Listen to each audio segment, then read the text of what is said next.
نہایت ہی قابل احترام معزز و محتشم حاضرین و سامعین کرام،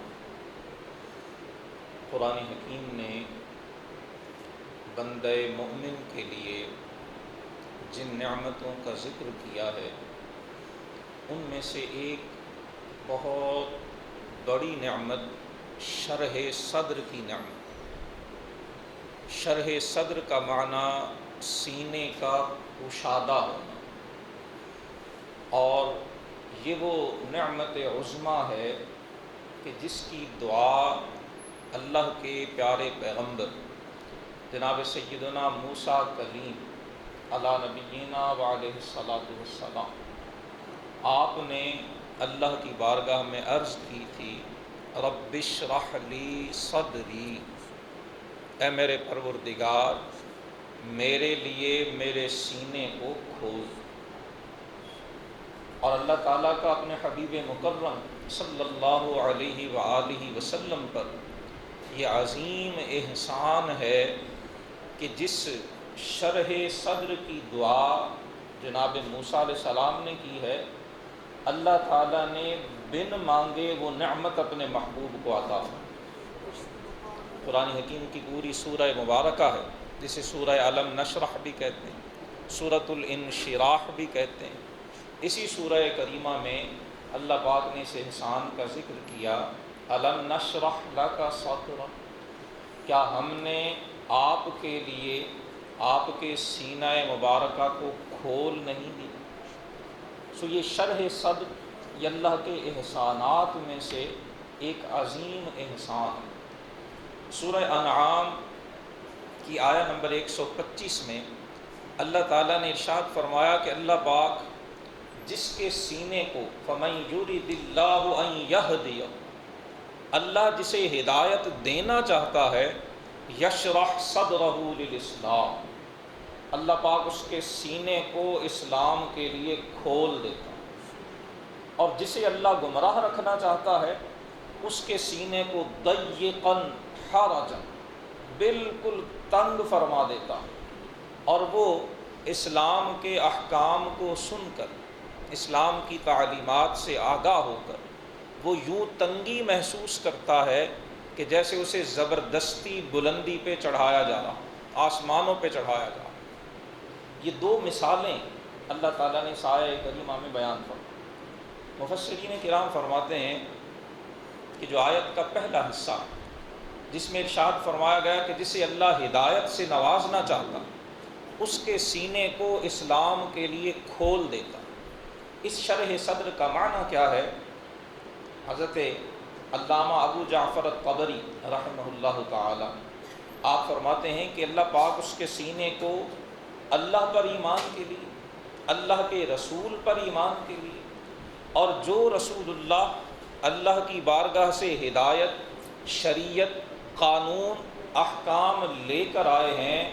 اللہ پاک اس ہدایت یافتہ شخص کے سینے کو ان تمام احکام کے لیے کھول دیتا، فَيُوَفِّقَهُ لَهُ، اور پھر اللہ اسے ان احکام پہ عمل کی توفیق دے دیتا، وَهَوَّنَهُ عَلَيْهِ، اور اس کے لیے ان احکام پر عمل کرنے کو اللہ پاک آسان فرما دیتا۔ کسی بھی دینی حکم پہ عمل کرنا اس کے لیے مشکل رہتا ہی نہیں۔ وہ جو حکم سنتا ہے سینہ اور دل اس کا باطن اسے قبول کرتا ہے، اور وہ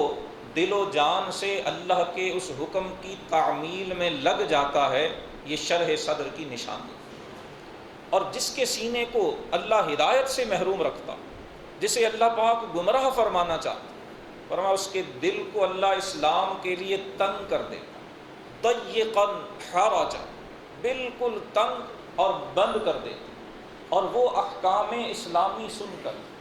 دین کی تعلیمات سے آگاہ ہو کر وہ یوں تنگی محسوس کرتا ہے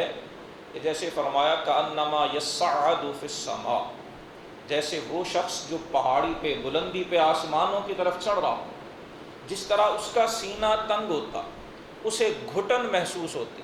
وہ سانس لینے میں دقت اور دشواری کا شکار ہوتا ہے۔ فرمایا اسی طرح جس کے سینے کو اللہ اسلام کے لیے تنگ کرتا ہے، بند کرتا ہے، اس کا معاملہ بھی اسی طرح سے۔ مفسرین فرماتے ہیں کہ ہم سب جانتے ہیں کہ جب انسان اونچائی پہ جاتا ہے، اوپر جتنا جاتے جائیں آکسیجن کم ہوتی چلی جاتی، اسی وجہ سے انسان کو سانس لینے میں دشواری ہوتی۔ اس آیہ کریمہ کا ایک اعجاز یہ بھی ہے کہ صدیوں پہلے اس حقیقت کی طرف بھی اشارہ کر دیا گیا کہ جو جتنا اونچائی پہ جائے گا اسے اپنے سینے میں اتنی ہی گھٹن اور تنگی محسوس ہو، اسے سانس لینے میں دشواری کا سامنا کرنا۔ اور ساتھ ہی اس مثال سے سمجھا دیا کہ جس کے دل میں منافقت ہوتی ہے، جس کا دل خیر اور ہدایت سے محروم ہوتا ہے، وہ اسلام کے احکام پر عمل کرنے میں دل میں تنگی محسوس ہے۔ سیدنا عمر فاروق رضی اللہ تعالی عنہ، آپ کے بارے میں مفسرین نے ذکر کیا ہے کہ جب یہ آیت آپ نے ایک بار پڑھی تو آپ نے فرمایا کہ حرج کا معنی کیا ہے؟ اس آیت میں اس شخص کی مثال دی گئی ہے کہ جسے اللہ گمراہ کرنا چاہتا ہے تو اس کے سینے کو اسلام کے لیے یوں تنگ کر دیتا، یوں وہ گھٹن محسوس کرتا جیسے وہ حرج میں۔ آپ نے حرج کا معنی سمجھنے کے لیے ایک اعرابی، ایک دیہات میں رہنے والے شخص کو بلایا جو بکریاں چراتے تھے، جنگلوں میں ویرانوں میں تھے، پوچھا کہ تمہارے ہاں حرج کسے کہتے؟ اس اعرابی نے عرض کی کہ امیر المومنین، ہمارے ہاں ایسا درخت جو جھاڑیوں کے اندر اور دیگر چیزوں میں یوں گھیرا ہوا ہو کہ کوئی جانور اس درخت تک پہنچ نہ سکے، رستے میں جھاڑیاں اتنی ہوں، رکاوٹیں اتنی ہوں، دشواریاں اتنی ہوں کہ کسی جانور کے لیے بھی اس درخت تک جا کے اس کا پھل کھانا، اس کی شاخیں، اس کے پتے کھانا ممکن نہ ہو، ایسے ناقابل عبور درخت کو، ایسا درخت جس تک پہنچنا ممکن نہ ہو، اسے ہم حرج کہتے ہیں۔ امیر المومنین نے ارشاد فرمایا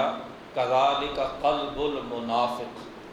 فرمایا اللہ پاک نے جو سورہ انعام کی آیہ نمبر 125 میں ارشاد فرمایا ہے، یہ منافق کے دل کی مثال ہے۔ منافق کا دل اسلام کی تعلیمات سے یوں دور ہوتا، وہ خیر سے یوں محروم ہوتا ہے، لا یصل الیہ شیء من الخیر۔ امیر المومنین فرماتے منافق کے دل تک خیر پہنچتی ہی نہیں، وہ ہمیشہ اسلام کے احکام کے بارے میں تذبذب کا شکار رہتا ہے، تردد کا شکار رہتا ہے، اور اسے تعلیمات اسلامی کو اپنانے میں گھٹن اور تنگی محسوس ہوتی۔ اور بعض مفسرین نے اسی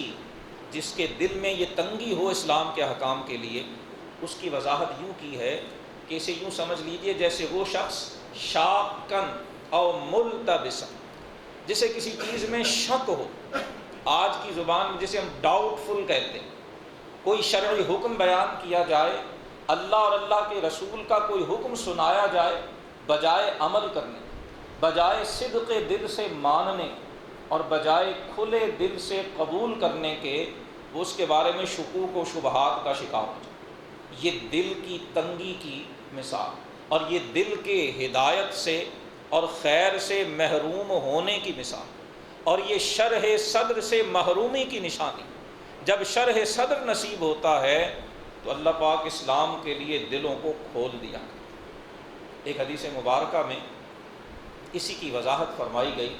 کہ شرح صدر کیا ہوتا ہے یا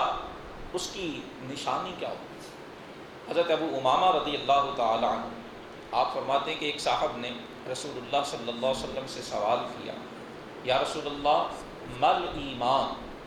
اللہ کے رسول ایمان کیا؟ آپ نے فرمایا اذا صبغت کا حسنۃ وساءت کا سیئۃ فانت مؤمن، او کما قال الرسول صلی اللہ علیہ وسلم۔ فرمایا کہ جب تمہاری نیکی تمہیں اچھی لگے، تم خیر کا، نیکی اور بھلائی کا کام کرو تو تمہارے دل میں اطمینان کی کیفیت پیدا ہو، ایک خوشی، ایک سرشاری کی کیفیت پیدا ہو، اور جب تم سے گناہ ہو جائے تو تمہیں دل میں بے اطمینانی محسوس، بے چینی محسوس ہو، بے قراری اور اضطراب محسوس ہو کہ میں نے ایسا کیوں کیا، مجھ سے یہ حرکت کیوں سرزد، میں کیوں شیطان اور نفس کے بہکاوے میں آ گیا۔ فرمایا جب تمہیں اپنا گناہ برا لگے، نیکی اچھی لگے، انت مؤمن، تو تم مومن۔ اور یہ نیکی کا اچھا لگنا اور برائی کا برا لگنا یہ شرح صدر کی نشانی ہے۔ حضرت ابو امامہ کہتے ہیں انہی صاحب نے دوسرا سوال کیا، یا رسول اللہ مل اثم، اے اللہ کے رسول گناہ کیا؟ حضور نے فرمایا اذا حاک فی صدرک شیء فدع، فرمایا جب تمہیں کوئی بات دل میں کھٹکنے لگے کہ یہ کام کرنا ٹھیک ہے یا ٹھیک نہیں، میرے خیال میں یہ نہیں کرنا چاہیے، یہ اچھا کام نہیں، فرمایا جس معاملے میں تمہیں کھٹک محسوس ہو، حاک فی صدرک، جس کام کے کرنے میں تمہیں ایک طرح سے عدم اطمینان ہو، اللہ کے رسول فرماتے ہیں فدعہ، وہی گناہ ہے، اسے چھوڑ دو، اسے ترک کر دو، یہی چیز ایمان کی علامت۔ سو شرح صدر سے بندہ اپنے نیکیوں پہ خوش ہوتا ہے اور اپنے گناہوں پہ افسردہ ہوتا ہے، اور یہ شرح صدر اسے آخرت کی طرف متوجہ ہے۔ جب یہ آیہ کریمہ نازل ہوئی، صحابہ کرام علیہم رضوان نے رسول اللہ صلی اللہ علیہ وسلم کی خدمت میں عرض کی کیف یشرح الصدر، اے اللہ کے رسول، آیہ کریمہ میں فرمایا گیا کہ اللہ جسے ہدایت دینا چاہتا اس کے سینے کو کھول دیتا، حضور یہ ارشاد فرمائیے کہ وہ سینہ کیسے کھلتا؟ آپ صلی اللہ علیہ وسلم نے فرمایا اذا نزل النور فی القلب انشرح له الصدر وانفسح، فرمایا جب دل میں نور اترتا ہے تو پھر سینہ کھلتا ہے اور کشادہ ہو جاتا ہے۔ صحابہ نے دوسرا سوال عرض کیا فَهَلْ لِذَلِكَ آیَةٌ، اللہ کے رسول دل میں نور کا اترنا یہ تو ایک باطنی چیز ہے، یہ ایک روحانی چیز ہے، یہ عالم محسوس کی چیز ہی نہیں ہے، یہ عالم روحانیت سے متعلقہ چیز ہے، اے اللہ کے رسول کوئی ظاہری نشانی ارشاد ہو جائے۔ آپ فرما رہے ہیں کہ جب دل میں نور اترے تب سینہ کھلتا ہے اور کشادہ، اس کی کوئی ظاہری علامت اور نشانی بھی ہے؟ آپ نے فرمایا ہاں، اس کی 3 نشانیاں حضور نے ارشاد فرمائی۔ کسے شرح صدر کی نعمت حاصل ہے اور کون اس نعمت سے محروم ہے؟ جو یہ جاننا چاہے ان 3 نشانیوں کو اچھی طرح سے سمجھ، اس حوالے سے اپنی جانچ پڑتال کر لے۔ زبان نبوت نے واضح کر دیا کہ یہ شرح صدر کی علامت۔ سب سے پہلی علامت آپ نے فرمایا الانابۃ الی دار الخلود، جب انسان کا جھکاؤ، انسان کی توجہ اور اس کا میلان اور رجحان آخرت کی طرف ہو جائے، دار الخلود یہ نشانی ہے کہ اللہ نے سینے کو کشادہ کر آخرت کے حوالے سے اپنے ہر عمل کے بارے میں سوچنا کہ میں جو یہ کام کر رہا ہوں آخرت میں اس کا انجام کیا ہو۔ الانابۃ الی دار الخلود، فرمایا جب کوئی بھی کام کرنے سے پہلے تم اپنے آپ سے یہ سوال کرو کہ میں روز آخرت اس کا کیا جواب دے پاؤں گا، یہ نشانی ہے کہ شرح صدر نصیب ہو چکا، یہ نور کے دل میں اتر آنے کی علامت ہے، یہ اللہ کی طرف سے نور کے دل میں داخل ہونے کی علامت ہے، الانابۃ الی دار الخلود۔ لیکن یہاں ذہن میں رکھیں، بار بار عرض کی اور آج بھی اس آیہ کریمہ کو عنوان گفتگو بنانے سے مقصود یہی ہے کہ آخرت کے حوالے سے صرف عبادات کو نہیں دیکھنا، ہم نے زندگی کے سارے معاملات، اپنے گھر کے معاملات، اپنی تجارت کے معاملات، اپنی معیشت، اپنی معاشرت، اپنی سیاست اور حکومت، تمام کے تمام معاملات کو ہم نے آخرت کے حوالے سے دیکھا۔ جو شخص اپنے ہر معاملے کو، وہ عبادت سے متعلق ہے، وہ تجارت سے متعلق ہے، وہ روزگار سے متعلق ہے، وہ خاندان سے متعلق ہے، وہ اپنی ذات سے متعلق ہے یا اپنی اولاد اور اہل خانہ سے متعلق ہے، جو ہر فیصلے اور ہر معاملے کو اس نظر سے دیکھتا ہے کہ میرا آخرت میں اس فیصلے کا نتیجہ کیا ہو، فرمایا اس کے دل کو اللہ نے شرح صدر کی نعمت عطا فرمائی۔ الانابۃ الی دار الخلود، جب دل کا رجحان اور میلان آخرت کی طرف ہو تو یہ دل میں نور کے اترنے کی علامت ہے۔ والتجافی عن دار الغرور، دوسری علامت دلوں میں اللہ کی طرف سے نور عطا ہونے کی، شرح صدر کے نصیب ہونے کی، جس شرح صدر کی دعا جناب موسیٰ علیہ السلام نے مانگی، جو اللہ نے اپنے محبوب کو عطا فرمائی، وہ انہی کے سایہ نشان، انہیں اللہ کے محبوب کو جناب موسیٰ علیہ السلام کو جو عطا ہوا وہ ان کی شان کے مطابق، اور باقی اہل ایمان کو یا قیامت تک جسے بھی نصیب ہوگا وہ اس کی ہمت کے مطابق رسے۔ کوئی مماثلت دونوں میں نہیں ہو سکتی، جو اللہ کے نبی کی شان ہے وہ کسی اور کی ہو ہی نہیں سکتی، مگر اللہ پاک نے فرمایا کہ اللہ جسے بھی ہدایت دینا چاہتا ہے یشرح صدرہ للاسلام، اللہ اس کے سینے کو اسلام کے لیے کھول دے۔ حضور نشانیاں بتا رہے ہیں، پہلی نشانی آخرت کی طرف جھکاؤ، اور دوسری نشانی دار الغرور، دھوکے کا گھر۔ دھوکے کا گھر یہ دنیا سے اعراض کا معنی یہ نہیں ہے کہ دنیا چھوڑ چھاڑ کے جنگلوں اور ویرانوں میں نکل جانا، مطلب یہ ہے کہ اس دنیا کے کمپٹیشن، اس دنیا کے مقابلے کی دوڑ میں، اس کی مسابقت میں اتنا اندھا نہ ہو جائے کہ اپنے رب اور رب کے رسول کو ہی بھلا دے، اللہ اور اللہ کے رسول کے احکام ہی پس پشت ڈال دے۔ ایسا کرنے والے کا دل وہ نور ایمان سے محروم، وہ شرح صدر سے محروم، اور جسے وہ نور ایمان، وہ شرح صدر نصیب ہوتا ہے، پھر وہ اس دھوکے والی دنیا کی وجہ سے اپنی آخرت کو نظر انداز نہیں کرتا۔ حضور فرما رہے کہ جب دنیا سے دل اچاٹ ہونے کا مطلب ہے کہ وہ آخرت پہ توجہ رکھے اور دنیا کی رنگینیوں، دنیا کی آسائشوں اور دنیا کی لذتوں کے لیے آخرت کو پیچھے نہ کرے، یہ نشانی ہے کہ اللہ نے دل کو نور عطا کر دیا۔ اور تیسری نشانی آپ علیہ السلام نے فرمائی الاستعداد للموت قبل الفوت او قبل الموت، موت کے آنے سے پہلے موت کی تیاری، یا زندگی کی ڈور ہاتھ سے نکلنے سے پہلے، موقع ضائع ہونے سے پہلے اپنی موت کے لیے تیاری کرنا، یہ دل میں نور ایمان کے داخل ہونے کی علامت ہے۔ اسی دل میں نور ایمان داخل ہوتا ہے جو مرنے سے پہلے اپنے آپ کو موت کے لیے تیار رکھتا۔ موت کے لیے تیار رکھنے کا معنی یہی ہے کہ وہ اپنے اعمال کا جائزہ لیتا رہتا ہے، وہ اپنے آپ کا محاسبہ کرتا رہتا ہے، اور اس محاسبہ نفس سے اسے یہ نعمت نصیب ہوتی ہے کہ وہ موت سے پہلے موت کے لیے تیار رہتا، وہ موت کے لیے آمادہ رہتا۔ اور جب انسان اپنا محاسبہ کرنے کا عادی ہو جاتا ہے تو پھر شیطان کے لیے اسے ورغلانا مشکل ہو جاتا، پھر نفس کے لیے اسے فریب دینا مشکل ہو جاتا ہے۔ اور اللہ کے حبیب علیہ الصلوۃ والسلام فرماتے ہیں یہی دلوں میں نور کے داخل ہونے کی نشانی۔ اسی کیفیت شرح صدر کو قرآن حکیم نے دل کی بینائی، یا جسے بصیرت مومنانہ کہتے ہیں، جسے فراست مومنانہ کہتے ہیں، جسے دل کا بینا ہونا کہتے ہیں، قرآن حکیم نے اسی کو ارشاد فرمایا سورہ حج میں فَإِنَّهَا لَا تَعْمَلْ أَبْصَارُ وَلَكِنْ تَعْمَلْ قُلُوبُ الَّتِي فِي الصُّدُورِ ارشاد فرمایا۔ وہ بھی گویا سورہ انعام کی اس آیت کی تشریح ہے، فرمایا کہ جو دل جو سینوں میں ہوتے ہیں وہ اندھے ہو جاتے ہیں، یہ آنکھیں اندھی نہیں ہوتی جو سر پہ۔ وہ دل کب اندھے ہوتے ہیں؟ جب انسان اسلام کی تعلیمات سے دور ہوتا، جب اس کا دل نور باطن سے محروم ہوتا ہے،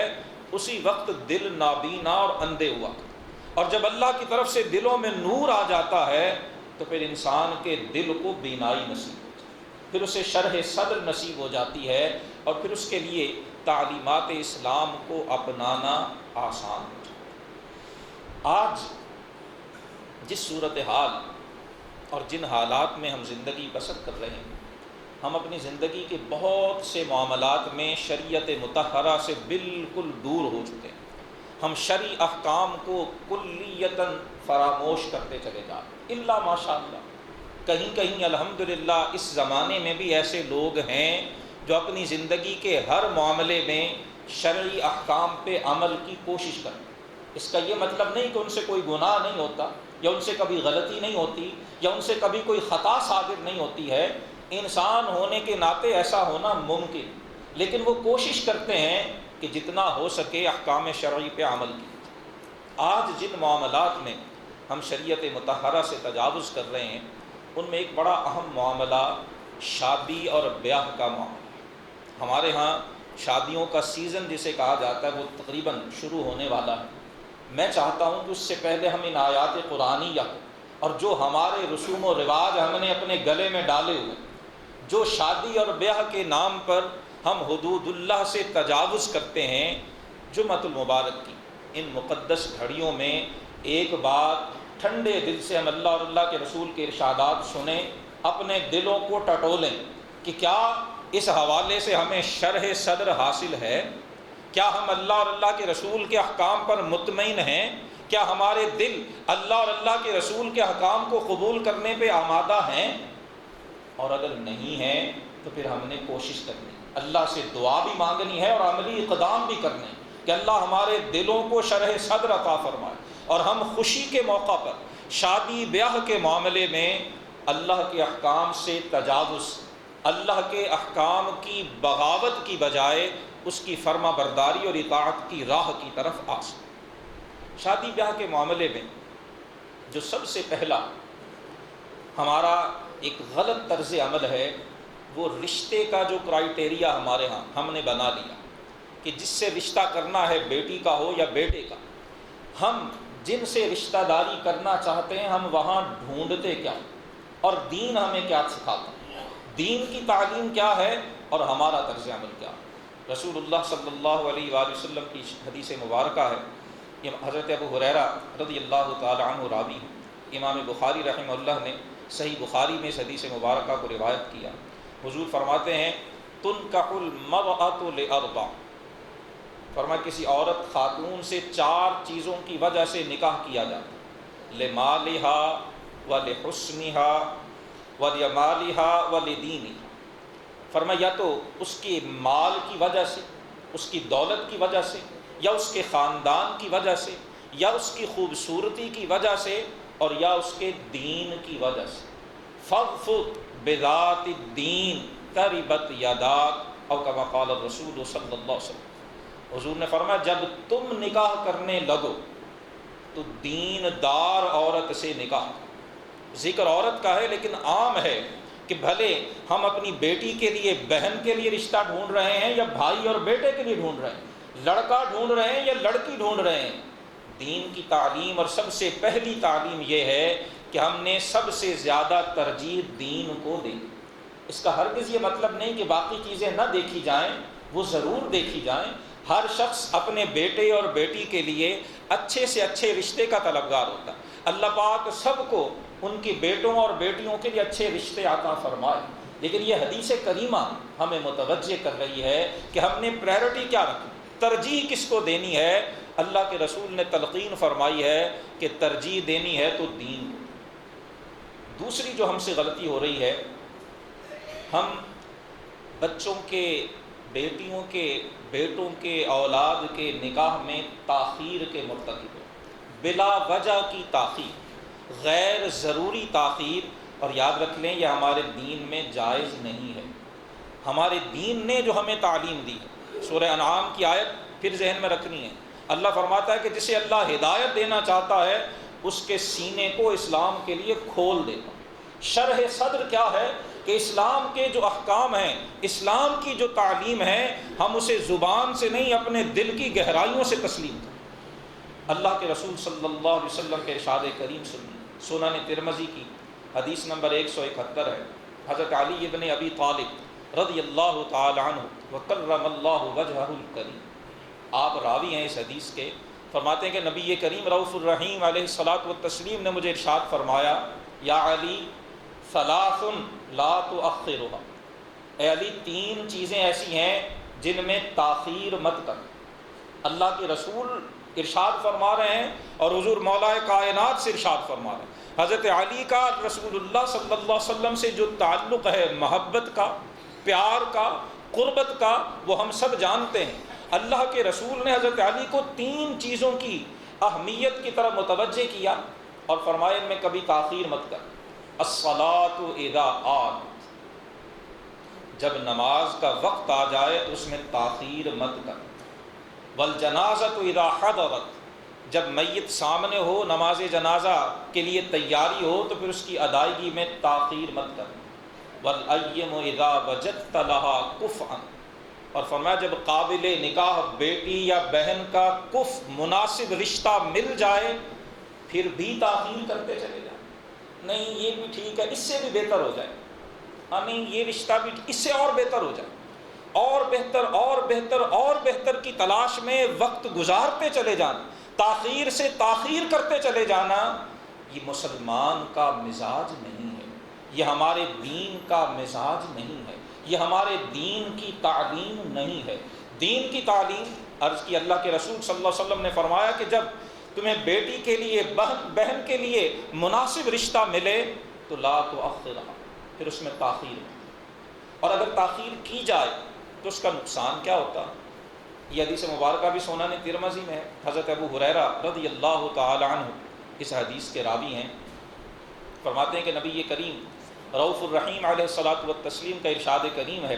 اذا اتاکم من ترضون دینہ وخلقہ فزوجوہ۔ اللہ کے رسول نے ساری امت کو مخاطب ہو کے فرمایا، شرح صدر کیا ہے، اسلام کے لیے سینے کا کھل جانا کیا ہے، اسلام کے احکام کو دل سے قبول کرنا کیا ہے، اللہ کے رسول امت کو تلقین فرما رہے ہیں، کسی ایک شخص کو کسی انڈیویجول کو مخاطب نہیں کیا، ساری امت کو رسول اللہ صلی اللہ علیہ وسلم نے مخاطب کیا۔ فرمایا جب تمہارے پاس وہ شخص رشتہ لے کے آئے جس کے دین پہ تم راضی ہو، تمہیں اس کا دین پسند ہے، دین پسند ہونے سے مراد یہ ہے کہ وہ دیندار ہے، وہ اللہ اور اللہ کے رسول کا اطاعت گزار ہے، اس کی زندگی میں کوئی ایسے کام نہیں ہیں جو دین کی حدود سے متجاوز، وخلقہ، تمہیں اس کا دین بھی پسند ہے، اس کے اخلاق بھی پسند، اس کی عادتیں بھی اچھی ہیں، کسی بری عادت کا شکار نہیں ہے، بری محفل کا شکار نہیں ہے، برے اخلاق کا شکار نہیں۔ فرمایا جب تمہارے پاس ایسا شخص رشتہ لائے جس کا دین اور اخلاق تمہیں پسند ہو، حضور فرماتے ہیں زوجوہ، اس سے اپنی بیٹی یا بہن کا نکاح کر دیا کرو، اس میں رکاوٹ مت ڈالا کرو، الا تفعلوا، اگر ایسا کرو گے،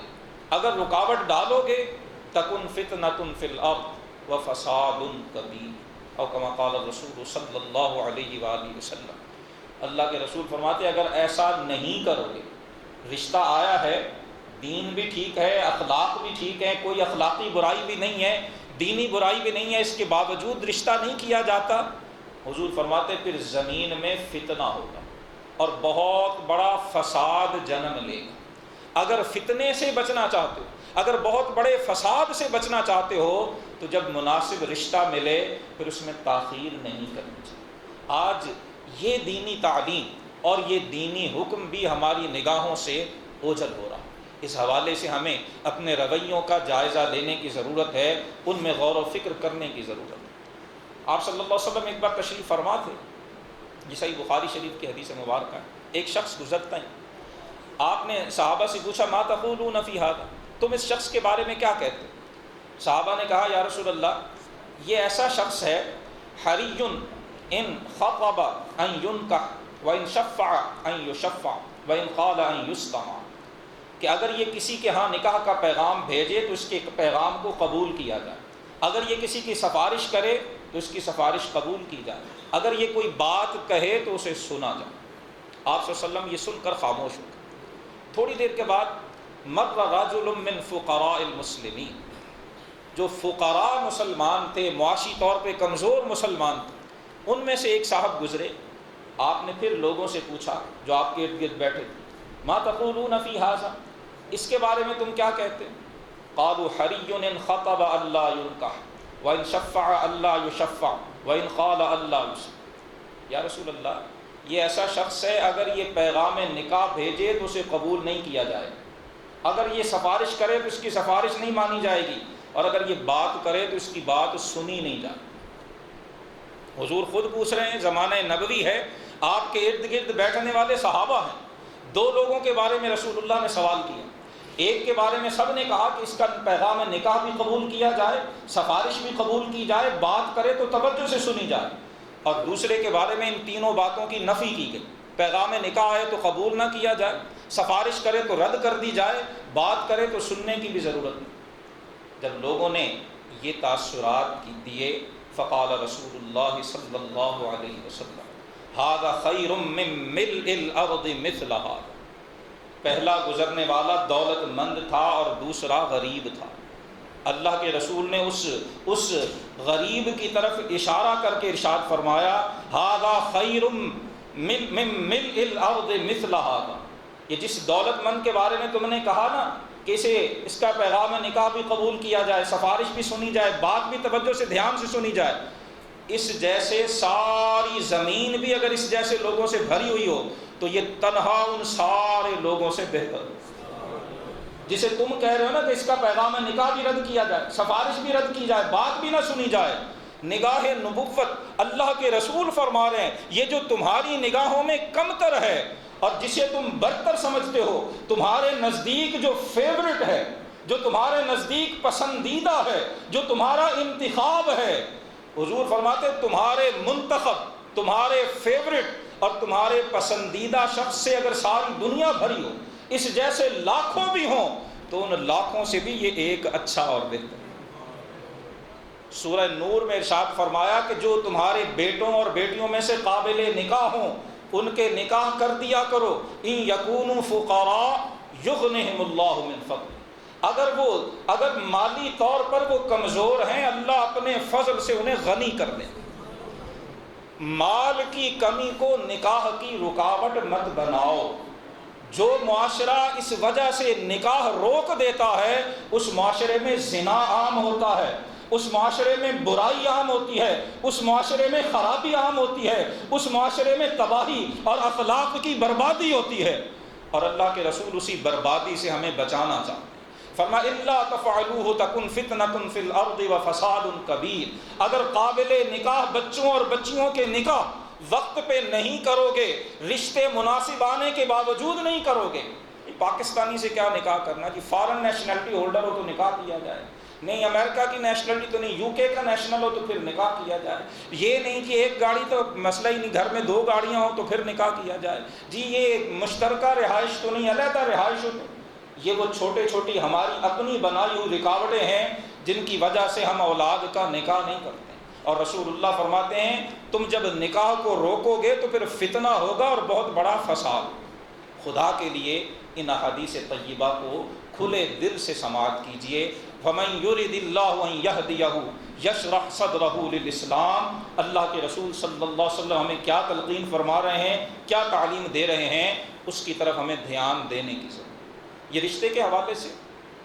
پھر جب رشتہ طے ہو جاتا، نکاح، بارات اور ولیمے کے موقع بے شمار خرافات، بے شمار شریعت کی بغاوتیں ہیں جو ہم دن رات کرتے ہیں اور ہم کبھی سوچتے بھی نہیں۔ اور صرف وہ لوگ نہیں جو مسجد میں نہیں آتے یا دینی محفل میں نہیں آتے ہیں، سب سے زیادہ دکھ کی بات یہ ہے کہ نماز پڑھنے والے، درس قرآن سننے والے، محافل دینیہ میں تشریف لانے والے، جب شادی اور بیاہ کا موقع آتا ہے ہر حرام کام،